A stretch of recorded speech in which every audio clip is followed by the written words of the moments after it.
नमस्ते दोस्तों। आज की वीडियो में ह्यूमन डेवलपमेंट के एक इम्पॉर्टेंट टॉपिक पर बात करेंगे जो बी एड स्पेशल एजुकेशन के सिलेबस का एक एसेंशियल पार्ट है। ये subject rehabilitation council of India RCI के कोर्स कोड -1 के अंदर आता है। ह्यूमन डेवलपमेंट एक कंटिन्यूअस प्रोसेस है जो इन्फेंसी से लेकर एडल्टहुड तक चलता है। ये सिर्फ फिजिकल ग्रोथ तक सीमित नहीं है, बल्कि कॉग्निटिव, इमोशनल, सोशल और लैंग्वेज डेवलपमेंट भी इसका एक हिस्सा है। आज की वीडियो में हम यूनिट 1 के फॉलोइंग टॉपिक्स कवर करेंगे। 1.1 human development as a discipline. हम समझेंगे कि ह्यूमन डेवलपमेंट एक अलग डिसिप्लिन के रूप में कैसे स्टडी किया जाता है और इन्फेंसी से अडल्टहुड तक किस तरह का डेवलपमेंट होता है। 1.2 concepts and principles of development. Development कैसे होता है? क्या ये एक कंटिन्यूअस प्रोसेस है या स्टेजेस में होता है? ये सब हम इस सेक्शन में देखेंगे। 1.3 विकास मानव चरण। प्रेगनेंसी स्टेज, गर्भावस्था, इन्फेंसी शिशु अवस्था, चाइल्डहुड बचपन, एडोलेसेंस किशोरावस्था और एडल्टहुड प्रौढ़ावस्था में मानव विकास कैसे बांटा जाता है और हर चरण की क्या महत्ता है, इस पर चर्चा की जाएगी। 1.4 influence of nature and nurture on development. क्या जेनेटिक्स, नेचर ज्यादा इंपॉर्टेंट है या एनवायरनमेंट, नर्चर? ये दोनों का डेवलपमेंट पे क्या इम्पैक्ट पड़ता है? फिजिकल, कॉग्निटिव, सोशियो इमोशनल और लैंग्वेज डेवलपमेंट के पर्सपेक्टिव से देखेंगे। 1.5 डोमेन्स ऑफ डेवलपमेंट। डेवलपमेंट के डिफरेंट एरियाज। फिजिकल डेवलपमेंट, शारीरिक विकास। सेंसरी परसेप्चुअल डेवलपमेंट, इंद्रिय और संवेदन विकास। कॉग्निटिव डेवलपमेंट, सोचने समझने की क्षमता। सोशियो इमोशनल डेवलपमेंट, सामाजिक और भावनात्मक विकास। लैंग्वेज एंड कम्युनिकेशन डेवलपमेंट, भाषा और संवाद विकास। सोशल रिलेशनशिप, सामाजिक संबंध। ये सारी चीजें स्पेशल एजुकेशन के पर्सपेक्टिव से भी इम्पॉर्टेंट हैं, क्योंकि अलग अलग डिसेबिलिटीज वाले बच्चों का डेवलपमेंट भी अलग होता है। तो चलिए शुरू करते हैं। अगर आपको वीडियो पसंद आए तो लाइक करें, कमेंट करें और चैनल को सब्सक्राइब करना ना भूलें। Owing cognitive and behavioural approach. अगर कोई बच्चा लर्निंग डिसेबिलिटी जैसे डिसलेक्सिया से जूझ रहा है, तो कॉग्निटिव अप्रोच उसकी थिंकिंग और प्रॉब्लम सॉल्विंग स्किल्स को डेवलप करने में मदद कर सकता है। बिहेवियरल अप्रोच के जरिए रीइंफोर्समेंट और रिवॉर्ड सिस्टम का उपयोग करके उसकी लर्निंग और बिहेवियर को इम्प्रूव किया जा सकता है। एग्जाम्पल, अगर कोई बच्चा डिसलेक्सिया से प्रभावित है तो मल्टी सेंसरी लर्निंग टेक्निक्स जैसे visuals, audio, touch based learning का उपयोग करके उसकी रीडिंग स्किल्स को सुधारा जा सकता है। 2. Humanistic approach. यह अप्रोच बच्चों की सेल्फ कॉन्फिडेंस और मोटिवेशन बढ़ाने पर जोर देता है। स्पेशल चिल्ड्रन को सपोर्टिव और इनकरेजिंग एनवायरनमेंट दिया जाए तो वे अपनी पूरी पोटेंशियल तक पहुंच सकते हैं। एग्जाम्पल, अगर कोई बच्चा ऑटिज्म स्पेक्ट्रम डिसऑर्डर ASD पर है तो उसके इंटरेस्ट्स और स्ट्रेंथ्स को पहचान कर उसके लिए पर्सनलाइज्ड लर्निंग प्लान तैयार किया जा सकता है जो उसकी सेल्फ एस्टीम को बढ़ाएगा, निभाता है। अगर उसका घर, स्कूल और समाज सपोर्टिव हो तो वह बेहतर तरीके से डेवलप कर सकता है। एग्जाम्पल, अगर कोई बच्चा विजुअली इम्पेयर्ड है तो उसे ब्रेल बुक्स और असिस्टिव टेक्नोलॉजी प्रदान की जाए ताकि वह इफेक्टिवली पढ़ सके और अपनी लर्निंग को जारी रख सके। Approach special students role models और ऑब्जर्वेशन से बहुत कुछ सीखते हैं। अगर उन्हें सही गाइडेंस और पॉजिटिव पीयर इंटरेक्शन मिले तो उनका डेवलपमेंट और भी बेहतर हो सकता है, स्किल्स सिखाए जा सकते हैं। निष्कर्ष, कंक्लूजन, स्पेशल एजुकेशन में इन सभी अप्रोचेस का सही तरह से उपयोग करके हर बच्चे की यूनिक नीड्स को समझा जा सकता है और उन्हें सही सपोर्ट दिया जा सकता है। अगर आपको यह जानकारी उपयोगी लगी हो तो वीडियो को लाइक करें, कमेंट करें और चैनल को सब्सक्राइब करें। एएप के सपोर्ट से हमें और भी बेहतरीन एजुकेशनल कंटेंट बनाने का मोटिवेशन मिलता है। फाइनल थॉट, स्पेशल एजुकेशन में हर बच्चे की अलग अलग ज़रूरतें होती हैं, इसलिए इन विभिन्न अप्रोचेस को मिलाकर एक इफ़ेक्टिव लर्निंग स्ट्रैटेजी बनाई जा सकती है। इंक्लूसिव और सपोर्टिव एनवायरनमेंट प्रदान करके हम स्पेशल नीड स्टूडेंट्स को उनकी पूरी पोटेंशियल तक पहुंचने में मदद कर सकते हैं।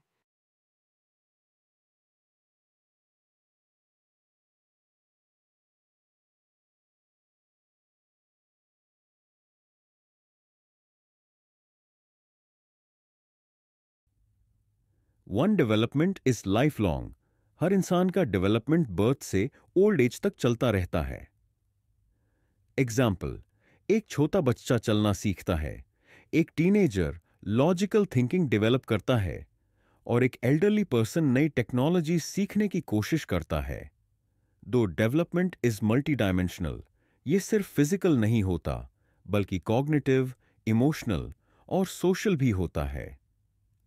एग्जाम्पल, एक डाउन सिंड्रोम वाले बच्चे के मोटर स्किल्स स्लो हो सकते हैं पर उनकी सोशल स्किल्स स्ट्रांग हो सकती हैं। Three development follows a pattern.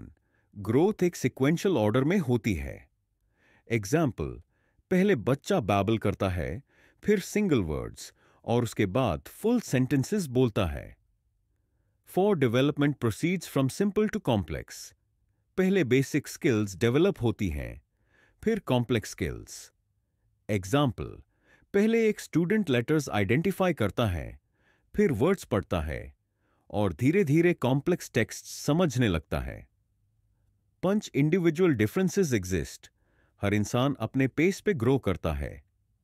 Example, कोई बच्चा 4 साल की उम्र में पढ़ना सीख लेता है जबकि कोई 70 साल तक स्ट्रगल करता है।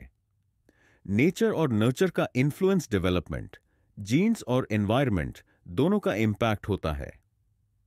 एग्जाम्पल, अगर एक बच्चा जेनेटिकली डिसलेक्सिया का शिकार है, नेचर, तो प्रॉपर रीडिंग इंटरवेंशंस उसकी लर्निंग इंप्रूव कर सकती हैं, nurture. 7 early experiences matter. Childhood experiences का फ्यूचर पे बहुत असर पड़ता है। एग्जाम्पल, अगर एक बच्चा पॉजिटिव रिइंफोर्समेंट मिले तो उसका कॉन्फिडेंस और मोटिवेशन बढ़ जाता है। ये प्रिंसिपल स्पेशल एजुकेशन में और भी इंपॉर्टेंट हो जाते हैं क्योंकि हर चाइल्ड की ग्रोथ यूनिक होती है। ह्यूमन डेवलपमेंट के स्टेजेस आज हम ह्यूमन डेवलपमेंट के डिफरेंट स्टेजेस को एक्सप्लोर करेंगे और देखेंगे कि कैसे नेचर वर्सेस नर्चर इनको इन्फ्लुएंस करता है। ये टॉपिक स्पेशल एजुकेशन के लिए भी काफी इंपॉर्टेंट है।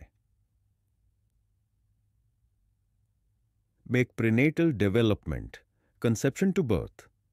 ये वो स्टेज है जो मां के गर्भ में होती है। Germinal stage 0 to 2 weeks, fertilisation होती है और एम्ब्रियो डेवलप होता है। Embryonic stage 3 to 8 weeks, organs और बेसिक बॉडी स्ट्रक्चर्स डेवलप होते हैं। Foetal stage 9 weeks birth, brain और बॉडी का रैपिड ग्रोथ होता है। एग्जाम्पल, अगर प्रेगनेंसी के दौरान अल्कोहल या ड्रग्स कंज्यूम किया जाए तो फीटल अल्कोहल सिंड्रोम हो सकता है जो चाइल्ड डेवलपमेंट पे नेगेटिव इंपैक्ट डाल सकता है। द इन्फेंसी 0 से 2 साल, बचपन की शुरुआत जिसमें शुरुआती सीखना और बंधन होता है। फिजिकल, रिफ्लेक्सेस डेवलप होते हैं, मोटर स्किल्स जैसे क्रॉलिंग और वॉकिंग स्टार्ट होती है। कॉग्निटिव, सेंसरी एक्सप्लोरेशन होती है, फेसेस और वॉइसेस रिकॉग्नाइज करने लगता है। इमोशनल सोशल, केयरगिवर के साथ अटैचमेंट स्ट्रांग होती है। एग्जाम्पल, एक बेबी अपनी मां की आवाज पहचान लेता है और उसके पास जाने की कोशिश करता है। फातोशी कौसैर, टीन चाइल्डहुड 3 से 12 साल, ये एक एक्टिव लर्निंग फेज है जिसमें स्कूल और सोशल इंटरैक्शंस काफी इंपॉर्टेंट होते हैं। फिजिकल, हाइट और मोटर स्किल्स इंप्रूव होती हैं। कॉग्निटिव, लैंग्वेज और रीजनिंग स्किल्स डेवलप होती हैं। सोशल, फ्रेंड्स और टीचर्स से इंटरैक्शन बढ़ता है। एग्जाम्पल, एक बच्चा स्कूल जाता है, नए कॉन्सेप्ट सीखता है और दोस्तों के साथ खेलता है। 4 एडोलेसेंस 13 से 19 साल, ये एक ट्रांजिशन फेज होती है जिसमें बॉडी और माइंड दोनों बदलते हैं। फिजिकल, प्यूबर्टी के वजह से हार्मोनल चेंजेस आते हैं। कॉग्निटिव, एब्स्ट्रैक्ट थिंकिंग और डिसीजन मेकिंग डेवलप होती है। इमोशनल सोशल, सेल्फ आइडेंटिटी और इंडिपेंडेंस का स्ट्रगल होता है। एग्जाम्पल, एक टीनेजर फ्यूचर करियर और सेल्फ इमेज को लेकर कंफ्यूज्ड हो सकता है। 5 अडल्टहुड, 20 से अधिक साल, ये स्टेज मैटरनेस और रिस्पॉन्सिबिलिटीज लेकर आती है। अर्ली अडल्टहुड, करियर और रिलेशनशिप्स एस्टैब्लिश होते हैं। मिडिल अडल्टहुड, फैमिली और करियर स्टेबिलिटी होती है।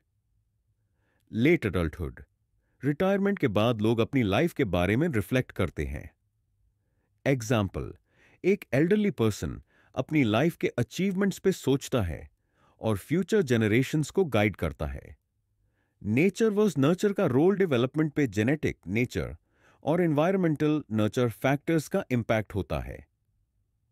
1 फिजिकल डेवलपमेंट नेचर, जीन्स हमारी हाइट और हेल्थ डिसाइड करते हैं।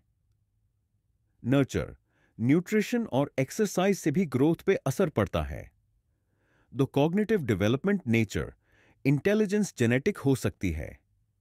नर्चर, अच्छा एजुकेशन और learning environment cognitive skills improve करता है। 3 socio emotional development nature, personality और टेम्परमेंट इनहेरिटेड हो सकती है। नर्चर, पॉजिटिव एनवायरनमेंट और अब अंत में ये कहना चाहूंगा कि बी.एड स्पेशल एजुकेशन की सभी उन्हीं में domains of human development. Human development विभिन्न डोमेन्स में होता है जो एक दूसरे से इंटरकनेक्ट करते हैं। फिजिकल डेवलपमेंट, इसमें मोटर स्किल्स, ग्रोथ और हेल्थ शामिल हैं। सेंसरी परसेप्चुअल डेवलपमेंट, हम सेंसरी इंफॉर्मेशन जैसे विजन, टच और हियरिंग को कैसे प्रोसेस करते हैं। Cognitive development, learning, memory, problem solving और creativity. Socio emotional development, emotions, relationships और सेल्फ आइडेंटिटी को समझना। लैंग्वेज कम्युनिकेशन डेवलपमेंट, बोलना, समझना और लैंग्वेज का इफेक्टिव उपयोग। सोशल रिलेशनशिप डेवलपमेंट, दोस्त बनाना, टीम वर्क और सोशल नॉर्म्स को समझना। Application in special education, in concepts को समझना उन एजुकेटर्स के लिए एसेंशियल है जो स्पेशल नीड्स बच्चों के साथ काम करते हैं। कैसे अर्ली इंटरवेंशन मैटर्स, यदि किसी बच्चे में डेवलपमेंटल डिलेस हैं तो अर्ली सपोर्ट उनकी ग्रोथ में मदद कर सकता है। टेलर्ड लर्निंग प्लान्स, प्रत्येक छात्र की स्ट्रेंथ्स और चैलेंजेस को जानकर शिक्षक इंडिविजुअलाइज्ड स्ट्रैटेजीज बना सकते हैं। इंक्लूसिव लर्निंग एनवायरनमेंट्स, एक सपोर्टिव क्लासरूम सभी छात्रों को थ्राइव करने में मदद करता है। उदाहरण के लिए, ऑटिज्म वाले बच्चे विजुअल लर्निंग एड्स से लाभान्वित हो सकते हैं। डिसलेक्सिया वाले छात्र मल्टीसेंसरी रीडिंग टेक्निक्स की आवश्यकता हो सकती है। इस प्रकार ह्यूमन डेवलपमेंट एक फैसिनेटिंग जर्नी है जो हमें शेप करता है। विभिन्न अप्रोचेस, प्रिंसिपल्स और स्टेजेस को समझकर एजुकेटर्स और पेरेंट्स बच्चों की ग्रोथ को बेहतर सपोर्ट कर सकते हैं, विशेष रूप से उन बच्चों की जो स्पेशल नीड्स रखते हैं। Thank you very much.